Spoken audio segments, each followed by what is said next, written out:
નમસ્કાર મિત્રો જો તમે પણ પીએમ કિસાન યોજનાનો લાભ લેતા હોય તો આ વિડીયો ખાસ જોઈ લેજો, કારણ કે આગામી 23મા હપ્તાની તારીખ જે જાહેર કરી દેવામાં આવી છે અને મિત્રો ઘણા ખેડૂતોને જે એક સાથે બે હપ્તા એટલે કે ડબલ હપ્તા પણ આપવામાં આવશે, તો ક્યાં ખેડૂતોને આ હપ્તો મળશે અને કઈ તારીખે મળશે તો તેની આપણે સંપૂર્ણ માહિતી આ વિડીયોમાં મેળવીશું। તો વિડીયોને અંત સુધી જોતા રહેજો અને જો ચેનલમાં નવા હોય તો ચેનલને સબસ્ક્રાઇબ કરી વિડીયોને એક લાઈક કરી દેજો। સૌપ્રથમ વાત કરીએ મિત્રો કે ક્યારે આવશે જે 23મો હપ્તો, તો મિત્રો તારીખની વાત કરીએ તો પીએમ કિસાન સન્માન નિધિ યોજનાનો જે 23મો હપ્તો એ 20 જૂન 2026 ના રોજ ખેડૂતના ખાતામાં જમા કરવામાં આવશે। તો મિત્રો 20 જૂનના રોજ જે ખેડૂતોના ખાતામાં આગામી 23મો હપ્તો જમા કરવામાં આવશે। પ્રધાનમંત્રી નરેન્દ્ર મોદી દ્વારા આ દિવસે દેશના કરોડો ખેડૂતોના બેંક ખાતાની અંદર જે 2000 રૂપિયા ટ્રાન્સફર કરવામાં આવશે। તો મિત્રો 20 જૂનના રોજ કરોડો ખેડૂતોના ખાતામાં આ 20મો હપ્તો જમા કરવામાં આવશે।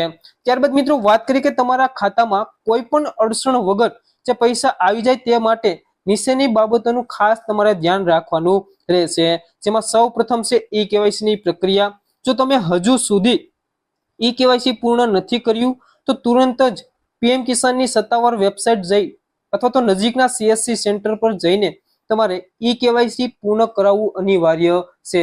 જો તમે ઈ કેવાયસી નહીં કરાવો તો તમને આગામી 23મો હપ્તો એ જમા થશે નહીં। ત્યારબાદ મિત્રો વાત કરીએ તો જમીન રેકર્ડની ચકાસણી, તો મિત્રો તમે જોઈ શકો છો કે તમારા જમીનના દસ્તાવેજો પીએમ કિસાન પોર્ટલ સાથે લિંક હોવા જરૂરી છે। તો મિત્રો લેન્ડ સીડિંગ પણ કરાવેલું હોવું જરૂરી છે। તમારા જમીનના જે દસ્તાવેજો છે જે પીએમ કિસાન પોર્ટલ સાથે લિંક હોવા જરૂરી છે। ત્યારબાદ છે મિત્રો આધાર અને બેંક લિંકિંગ, તો તમારું ખાતું એ આધાર કાર્ડ સાથે લિંક હોવું જોઈએ, એટલે કે તમારા બેંક ખાતાની અંદર તમારું આધાર કાર્ડ એ લિંક કરાવવું હોવું ફરજિયાત છે અને તેમાં ડીબીટી એટલે કે ડાયરેક્ટ બેનિફિશરી ટ્રાન્સફર સક્રિય હોવું જરૂરી છે।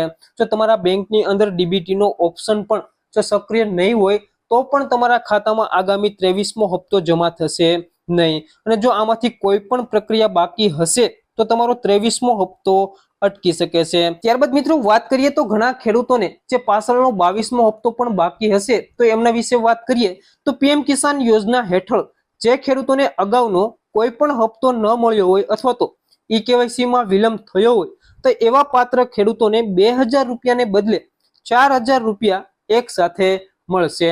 તો મિત્રો ઘણા એવા બધા ખેડૂતો હશે કે જેમને પાછળના હપ્તા નહીં મળ્યા હોય, જેને કેવાયસી બાકી હોય અથવા તો કોઈ પણ ટેકનિકલ ઇસ્યુના કારણે તેમને પાછળનો હપ્તો ના મળ્યો હોય તો એમને આગામી 23મા હપ્તા સાથે જે પાછળનો હપ્તો પણ આપી દેવામાં આવશે, એટલે કે 2000 ની બદલે 4000 રૂપિયા એક સાથે મળશે। સરકારે ટેકનિકલ કારણોસર બાકી રહેલી રકમ એ આગામી હપ્તા સાથે જોડવાની જોગવાઈ કરી છે। તો મિત્રો આગામી 23મા હપ્તા સાથે કોઈ ખેડૂતોને જો હપ્તો બાકી હોય તો એમને આ હપ્તા સાથે મળી જશે।